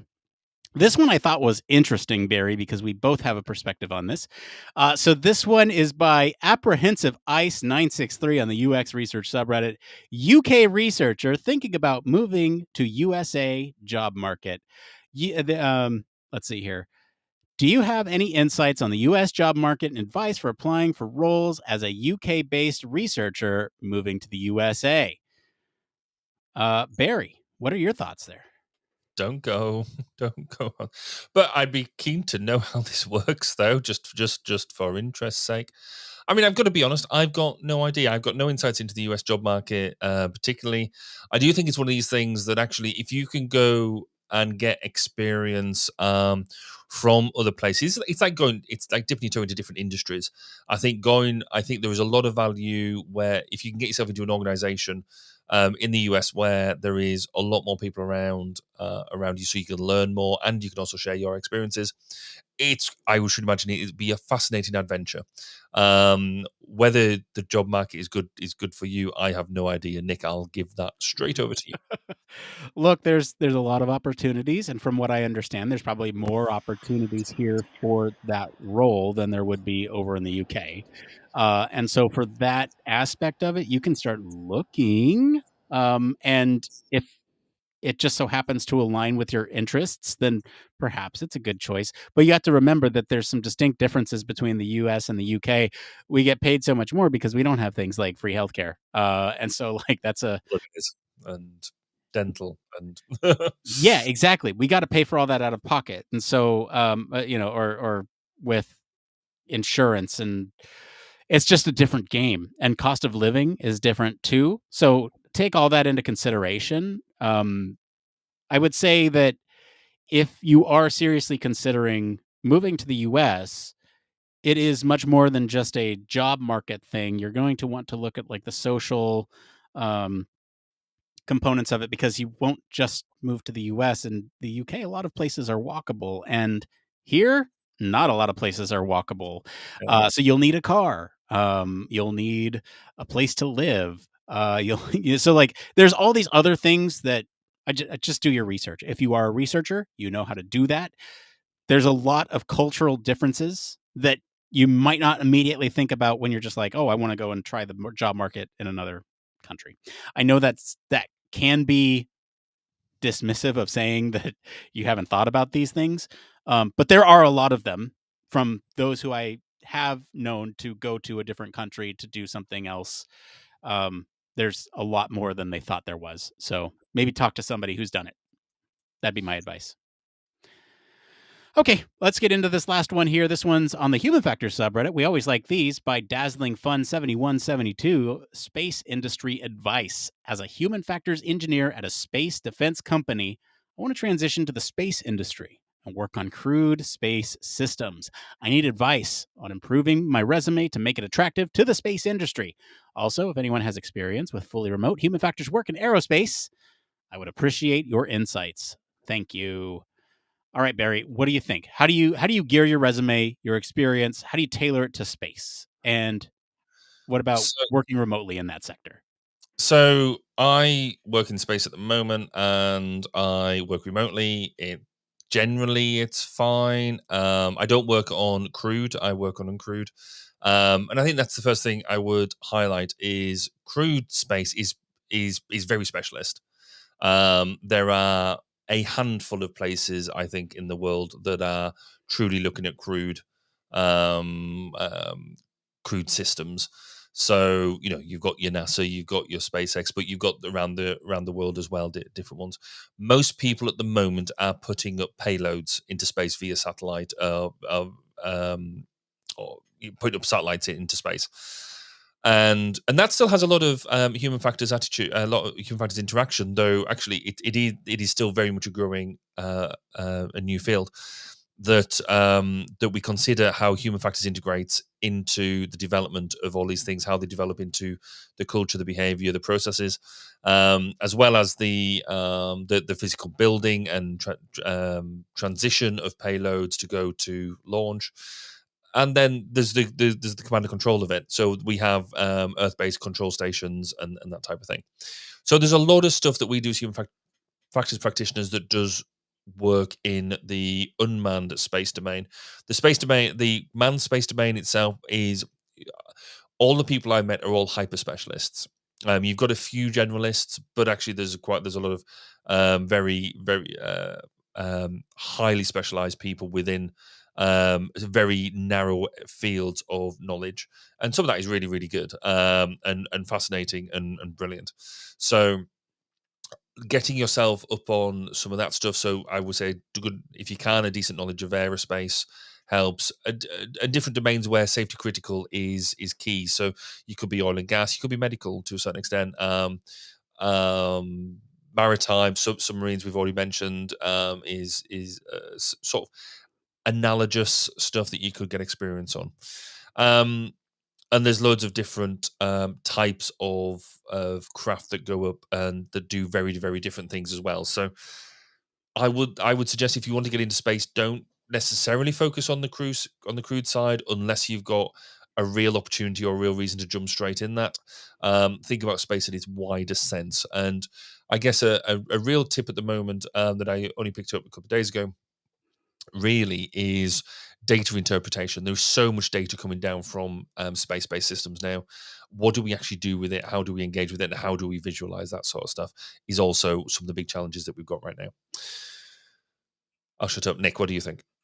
Well, I put this question because I was genuinely curious, and your response, and it didn't disappoint. So, my because the response that I was going to give is match your language to what they're doing and try to sort of put it into perspective that you are like in a safety critical industry in that crude space, and so anything that you can pull from your current work in space or defense. If you work in defense, there's a lot of safety critical things there too. So if you can pull that aspect of it, do, and try to use the same language, the same type of problems that they're facing in crude space missions. So, I mean, the other piece that I would add to this is that while it's not expanding as a field, like it's not at a fast rate, it is expanding. There are more and more companies that are getting into crude space flight. You have SpaceX, Virgin Galactic, Blue Origin, NASA, right? So there's like all these various organizations that have crewed space, and so there might be more opportunities in the future. So I don't know. There's that piece of it too. Okay. That puts us at one more thing. It's where we talk about one more thing. Barry, what are we talking about? So I was going to talk about me moving offices, but as we haven't completed that, we've only got halfway now. I'm a very angry and bitter person about this at the moment. But no, we've just left our offices that we've been in for the past 3 years, and that was quite an emotional thing. But the thing I wanted to highlight, which I haven't got into, but I really want to get into it in the next sort of couple of weeks, is the UFO hearings you guys have been out there having in is it in the Senate or as part of a thing in the House, and seeing some of the I've seen snippets and I've seen hot takes off people I trust, commentators, where you've got some people saying, from factual evidence, right? We've got evidence from here that I was listening to direct evidence that they've found non-human biological remains in these things, and that was all cool. That's really interesting and more to dive into. But then you've got other people delivering evidence that says, well, I believe that my mate told me that he saw this. So that doesn't really meet the threshold of research and evidence gathering, does it? My mate, when I was drinking moonshine, saw that. Anyway, but I love the fact that that you're engaging in this, and I can't wait to actually have some time to go and dive into some of the testimony, because I think it's interesting. Nick, what about you? What's your one more thing? Well, so I went into detail about this in the pre-show, but I'm going to do a little visual here. So for those of you who are listening, I'm holding up a contraption of multiple black devices that all have a purpose. And this is my mobile usability lab. I've spent a lot of time and research into making the perfect, compact, very usable, very easily set up piece of kit for anyone to go out and take into a usability setting where you can do recordings. Let me be clear, like if you're doing defense, this won't work. But if you are doing like UX or human factors in a situation where you want something compact, literally fits in a container about the size of my two hands, fits in your backpack, lightweight. If you're interested in a guide on how to make this for under $750, I will put one out there, but I'm so excited about this. I've shown it off at every chance I get because as a media guy, audio and video are very important to me, especially when getting data. And so like even down to the choice of microphone to be able to cancel out background noise in like a busy warehouse or something. And just while I'm on the topic, you can tell that I'm really excited about this. Each one of these lav mics that is on this kit record in a different channel. So one is left, one is right. So that way, if you set it up right, you can hear two different channels. So I was going on a tour of a warehouse and there were two different side conversations happening, but I chopped up the audio and isolated each channel and I could hear each conversation happening on either channel because there's one left and one right. So I'm so excited about it. Anyway, if you want to talk more about that usability kit or anything else, find me on our Discord. That's it for today, everyone. If you like this episode and enjoy some of the discussions about being maybe trapped in a tube, I'll encourage you all to go listen to episode 250 with What's the Deal with Double-Decker Airline Seats. Comment wherever you're listening with what you think of the story this week. Did we handle it with care? I don't know. Let us know, please. For more in-depth discussion, you can always join us on our Discord community. Visit our official website, sign up for our newsletter, stay up to date with all the latest Human Factors news. If you like what you hear, you want to support the show, there's a couple things you can do. One, you can stop what you're doing right now. Leave us a 5-star review. We would love you forever if you did that. 2, we would love you even more if you told your friends about us. That is how we grow. And 3, if you have the financial means to do so and can support the show, consider supporting us on Patreon. We'll do whatever you want. And as always, links to all of our socials and our website are in the description of this episode. I want to thank Mr. Barry Kirby for being on the show today. Where can our listeners find you if they want to talk about this very serious topic that I'm not going to make a joke about? If you want to come and chat to me about anything at all human factorsy based, then find me all over social media at Baz_K. And if you want to come and listen to some more in-depth interviews with superstars in the human factors domain, then come and find me on 1202 The Human Factors Podcast at 1202podcast.com. As for me, I've been your host, Nick Roome. You can find me on our Discord and across social media at Nick_Roome. Thanks again for tuning into Human Factors Cast. Until next time. It depends. And scene. Throw up the music. Let's go. Let's go. Music. Come on. There it is. Oh, yeah. That was it. You have to waft it out there to make. You have to waft out the music. Considering we started, practically smell it from here. Considering we started early and then we finished late in the hour, I think that we did a lot of justice. I think so. I hope so. I don't know. You listening live? What do you think? If anybody actually is. No, I see. There's numbers. There's people watching live. Please let us know. I was playing around. I saw somebody. I can't remember which podcast I was watching, but on YouTube. And one thing I think is really interesting, and I think we might need to have a go at playing with, is trying to pull in different camera angles. And I think we've talked about this before. But being able to bring in, well, you can't keep one cam working, so I don't know whether you should do that. Then, Come on. But I'd be quite interested to see if we can maybe get the ability to maybe switch between a couple of, just to add a bit of flavour to what we're doing and set the technical complexity just that little bit higher. Multicam. Yeah, you know, I've thought about it. Like, to me, there's not really another acceptable angle from my end because, like, I don't know. This view is perfectly curated for reasons. There's like complete unfinished projects, like just off screen. Like, I wonder. Yeah, go ahead. If I was to, I wonder if I can make this work.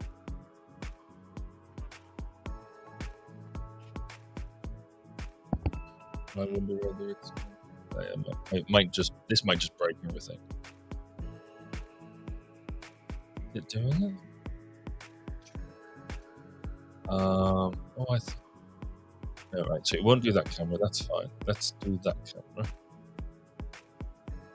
But F. Oh, right. Oh, I'm trying to pull up this camera and seeing if it works, but I don't think it's going to play. Maybe it just won't like doing 2 camera drivers at the same time. Oh, where's the other camera?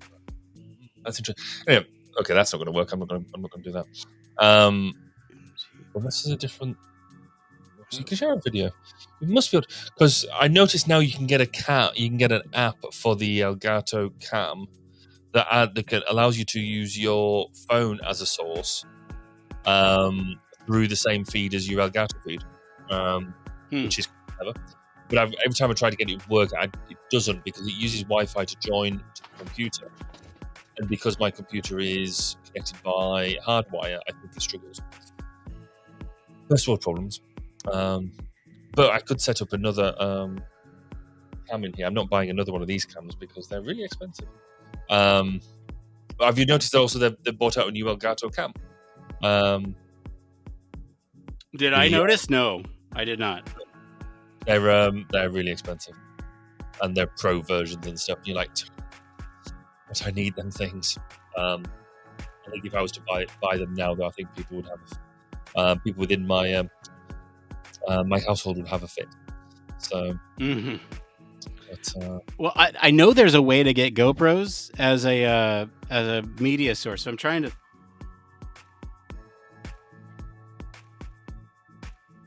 Well, I could definitely do it with my. Actually, I could do that. Where's the DSLR gone? Because my other camera, I've now got the Elgato Cam link, so that will take the DSLR input and use that as a webcam as well. So I could set that up as a different take on. So you get that cool side view that all the cool kids are doing now, which will be interesting. It'd be interesting just to play with it and see if it adds any value to what we do. It would, yeah. I mean, it would be great because I would love to do the Julie Chen, but first, by turning to a different camera, you know. But first, it would be quite a laugh. So maybe we'll set that up for next time and see what happens. Interesting little tidbit of knowledge. 5 years ago today, I started 3D printing stuff. I started learning about 3D printing. 5 years ago today. Yeah. So we're not all excited by that. Yes, it feels like it's been a very long week this week. It's been quite a lot going on. I mean, today in particular, I started my day, and my first meeting was 7:00 in the morning. And then obviously this is my last engagement of the day. So it's been a. Oh, is this it? There's nothing else after this. I'm surprised. Well, no, because by the time you get to midnight, I'm then into the next day, and so my next meeting is my 1:00 meeting in the morning. Classes is tomorrow, so which is fine. But yes, it was.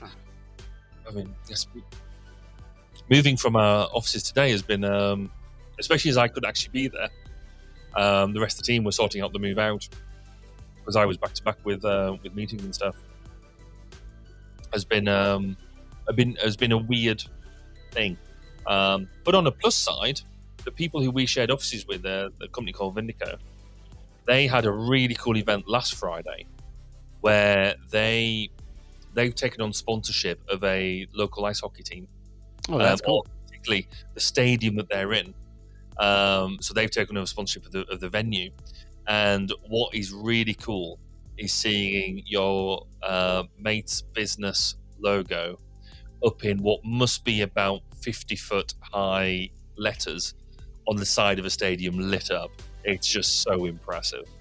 I went to the launch of the what is now called the Vindico Arena in Cardiff, and it was such a cool thing to see.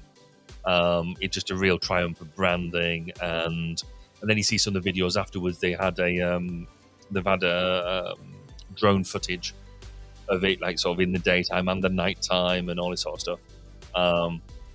Yeah, really, really cool. Very, very cool indeed. So, I really don't want to download the GoPro app. I'm sorry. I'm just like so anti GoPro after this whole.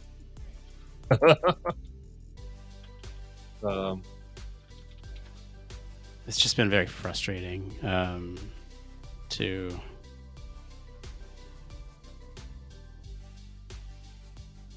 navigate, like the physical design of it, the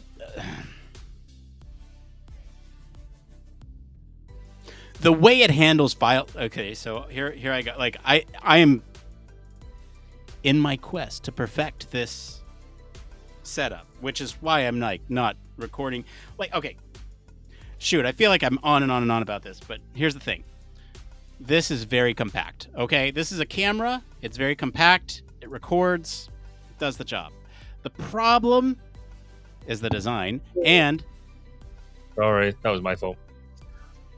The problem is the design, and also the way that it captures data. So when you record a 40-minute interview, it does it in bursts of 4 gigabytes. So if you're capturing in 4K, every 10 minutes or so, you're going to get a file.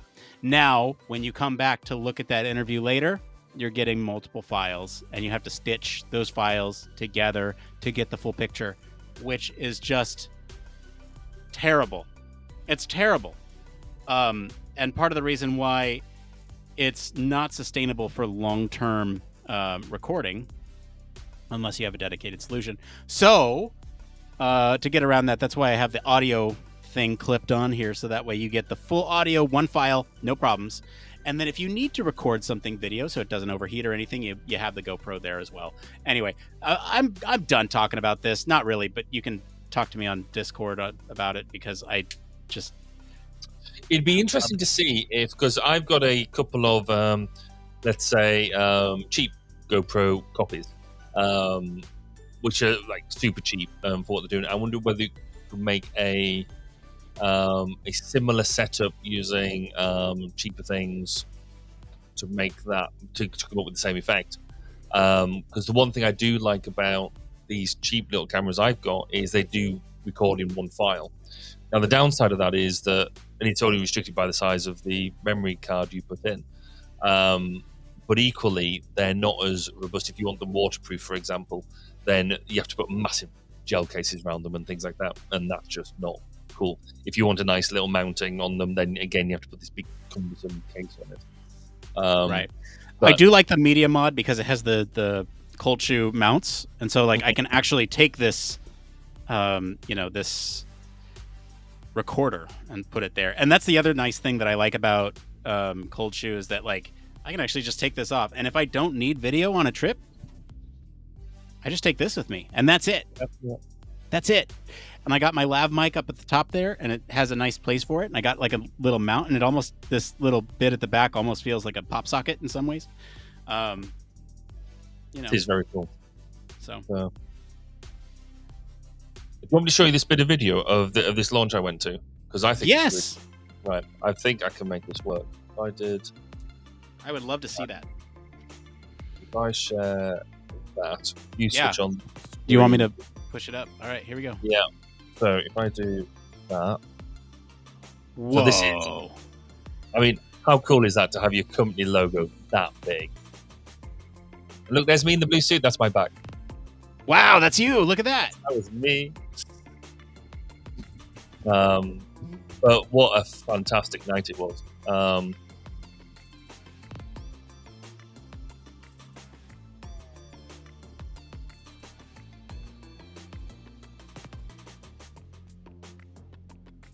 That's cool. And he had the coolest shoes on, totally. So, but this is the bit that I think is epic. So you see it at night with the whole lighting up, and they're a very much everything has to be purple type of company, and just worked really well. So that's awesome. So yeah, no, I thought that was well worth seeing. Oh. I'm tired now. So post show. We didn't do this earlier, but we need it now. The news for next week. For episode 290. You ready to preview the stories here? Yes, I can. I now see them. You see them. Good. You're there before me. Perfect. Let's see here. So if you all want to go to our Patreon, go down to the latest Choose the News. This is open to everybody. You all can vote on this no matter who you are, what your background is, whether you're a patron or not. You can vote on this. So, the news stories for next week. You know what? Hang on. Before I even announce them. 290. And let me put up the little graphic there.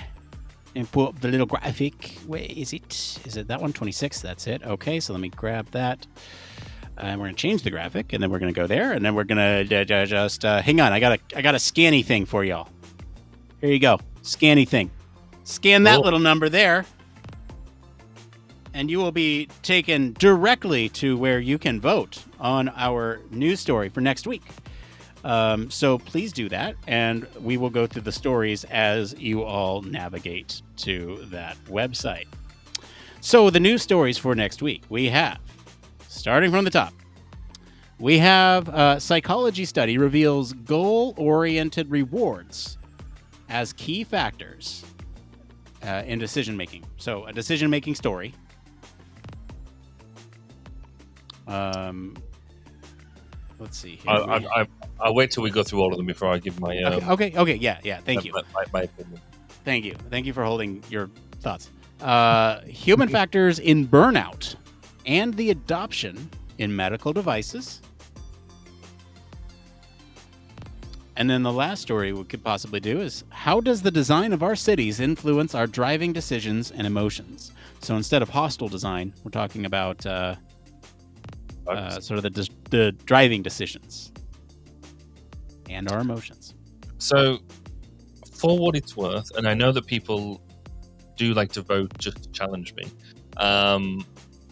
However, the story number one, psychology study reveals goal-oriented rewards. Well, is that not obvious? Duh. Thing, yeah. Well, yeah, okay. In fact, it's burnout and the adoption of medical devices. Interesting, perhaps. Not my expertise, maybe. I'll have to go and listen to Heidi's podcast and see the link there. Good call. Make that work. However, the one I would be really keen to learn more about and talk about would be box number 3, which is how the design of our cities influence our design decisions and emotions. So, yes, not that I'm trying to influence voting at all, but yeah, vote number 3. Vote, what about you? Well, Barry says vote number 3. I would be fine with 2 or 3. I tend to agree with you that the decision making, goal oriented. Yeah, I think there's See, there was a hook. There was a hook with this one that I am trying to remember right now. And the hook was the AI piece. There's an AI like takeaway there at the end. That's like saying that we would shift from the extrinsic rewards to the goals rather than. So I think that's anyway. Yes, I think I would go for 2 or 3. But somebody's voted for number 1 just out of badness. See, I think someone's got it out for you, man. I think whenever you say don't vote number 1, they're gonna vote number 1. And yeah. Well, at least they're listening. At least they're responding, just in a particularly vindictive way. But no, so there's as far as I can see, there's 3 votes on it so far, and actually number 3 is winning, so that's fine. Which is not bad for a couple of minutes' work. I always like doing the call because, like, the call for action, because, like, I can see them update in real time, and we know we at least have some data on it. Like, we had no votes before we just went on, and I haven't voted yet. I usually take one of the last votes for me, so that way my voice is heard, and I have agency within the show that I host. But I can see kind of where the tide is turning before I make that guest there. Yeah, I mean, for me, the whole cities thing is still really interesting. I still hark back to some of an episode that you and Blake did around how transport decisions and suburbia and that and how that feeds like poverty and that sort of stuff. And I think there is still so much more that we haven't uncapped yet. But also, it's particularly poignant with what we're doing here in Wales at the moment, because they're about to make some changes to driving law. So we normally have, within urban areas, we have a speed limit of 30 miles an hour. And they're about to make and that's default in the real urban areas. They're about to make a whole countrywide change for everything that is 30 to be reduced to 20, for example. And that's caused a whole lot of uproar on a number of fronts, not least of which the science that it's based on is Slightly dubious, perhaps. I'm not convinced of its efficacy. The people are using numbers that they don't understand. But it's interesting to dig into that sort of stuff because, again, people, when we talk about pedestrianization of cities and built-up areas and things like that, and how we use vehicles is an evolving topic. So, and then what else does it depend on, like public transport, and et cetera, et cetera, et cetera. So I think this is going to be really, really keen and really key. If we do the medical devices one, I'm going to have to do some reading up before that. So if you could, we'll try to get Heidi on for that. If people could just give me a bit of a heads up that they're going to vote for that before next Thursday, then I just refreshed the page. We're at 2 for the first one. Don't do that one, guys. Come on. Barry said he didn't want to do it. Don't do it.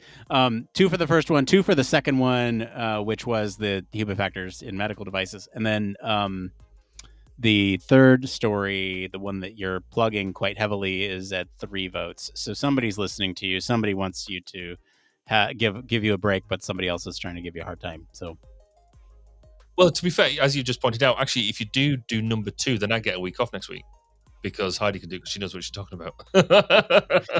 Yeah, we just get Heidi on, and we'll get Heidi to monologue. So just leave about it for an hour. We walk out good. Nod. Just go to the pub. No, I mean the thing I like about Heidi is that she knows her stuff, and so like I feel it's hard to interrupt someone who's like talking, who knows about a topic, and like I feel like I don't have much to contribute because I don't work in medical devices. So it's like yes, keep going. I mean that's like the best thing about an interview. I mean, you can snip it up and turn it into something great. Make them say whatever you want. So we're tied. Not tied. Sorry. No, we're tied second at the moment, but 2 of them are tied for last. So go vote. I'm going to leave this up here for just a minute longer. The link is right under Barry. So opposite of this, there you go. Where Barry is, I'm going to point at it just really quick. There it is. And then Barry's going to keep pointing at it. There it is. All right. It's going away in 10, 9, 8, 7, 6, 5, 4, 3, 2, 1. Rewind if you missed it. All right. Barry, we have about 4 minutes left. What do you want the people to know? Don't know now. There was something I was going to bring up to post show, and I've completely forgot. Normally, it shows how unprepared I am, because normally I have a little notepad just here, and I got my pen. Yeah. And I don't have my piece of paper. Was it something to do with the human factors engineering of the sub, like the toilet and the gamepad and the all that stuff? It wasn't, but we could briefly touch on the gamepad because that was interesting. How? Yeah, I don't understand why people are so upset about that or like poking fun at it. It's a Logitech fine, but like the control schema is not the thing that was the issue. It's interesting though, isn't it? Because I think a lot of people don't realize that in systems real subs, or even other platforms as well, we use COTS products. So the term commercial off the shelf is there because military use it. So you use off the shelf solutions where you can because it's supposedly cheaper as long as it works for the intended purpose. Then great. And so for them to use a controller that is basically plug and play, really the type of inputs they're doing, they're not rocket science. You're going up, down, left, right, back, forward. It's not which a game controller does perfectly because that's what you use. That's why gamers have them, and that they're ergonomically reasonably good because they go through an awful lot of evolution, not necessarily testing, but certainly evolution. Mm-hmm. The only irony behind that selection is as soon as obviously it came out with what it was using, there was a lot of everyone then jumped onto the Amazon reviews. Yeah, the reviews. Yeah, you saw those. Yeah, and there was a lot of people saying, "Oh, well, it glitches. It doesn't stay connected. The Bluetooth's a bit iffy, and blah blah blah blah blah." So you're like, okay, yeah, fair enough. Interestingly, I think it was Logitech's stock price dived and then soared. So there was an initial bad press, but then it proves that there's no such thing as bad publicity when actually they obviously got their name out there a lot wider. Particularly when you got a number of respected commentators highlighting the fact that people use COTS products like this all the time, and it's a common thing in this type of field. So yeah, it's interesting seeing people's reaction to seeing things.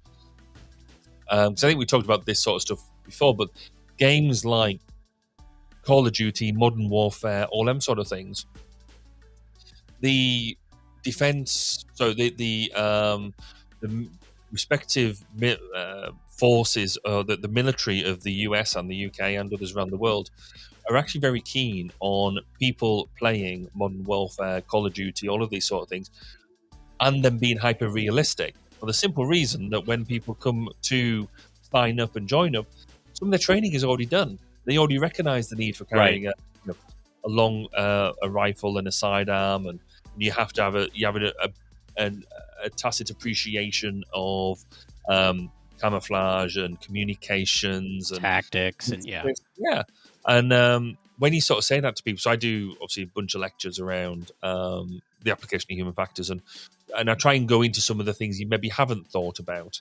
And one of the questions I put out there: how many of you play like Modern Warfare or Call of Duty or them type of games? And I would say a good 2/3 of people get that sort of age a gamers in one way or another.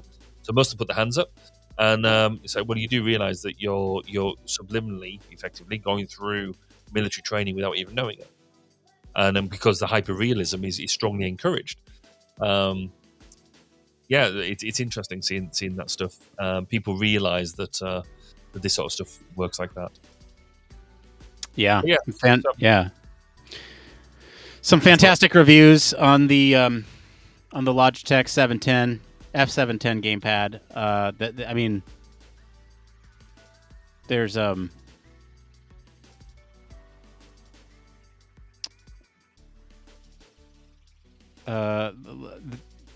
go look at them. I'm not gonna read them. Yeah, that's fair. I mean, they've definitely scrubbed them from this controller. People knew what they were doing. I mean, the connection issues are real. Like those are from real reviewers. Yes. And I've seen commentary on why didn't they use wired. It's because the systems were mounted outside, or the computer was mounted outside that they needed to, which does Bluetooth to. That was a bit dubious. But anyway, an interesting design decision. Yeah. All right. Well, let's get out of here because it's late for you. It's tomorrow for you. So thank you all for joining us live. And again, go vote on the story for next week. We're going to be back, hopefully, with no unplanned hiatus.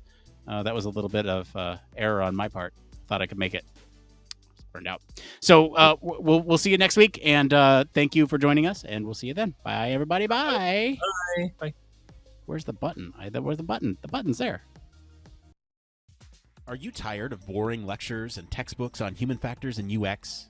Well, grab your headphones and get ready for a wild ride with the Human Factors Minute podcast. Each minute is like a mini crash course packed with valuable insights and information on various organizations, conferences, usability methods, theories, models, certifications, tools, and much more. We'll take you on a journey through the fascinating world of human factors, from the ancient history to the latest trends and developments.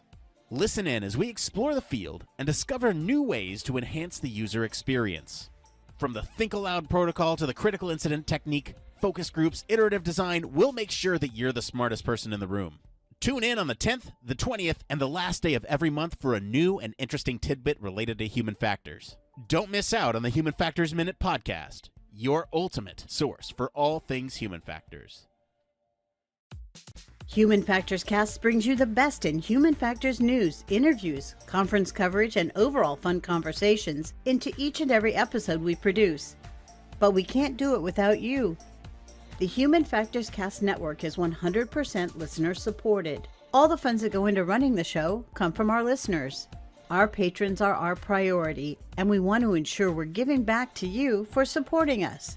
Pledges start at just $1 per month and include rewards like access to our monthly Q&As with the hosts, personalized professional reviews, and access to the full library of Human Factors Minute, a weekly podcast where the hosts break down unique, obscure, and interesting human factors topics in just 1 minute. Patreon rewards are always evolving, so stop by patreon.com/humanfactorscast to see what support level may be right for you.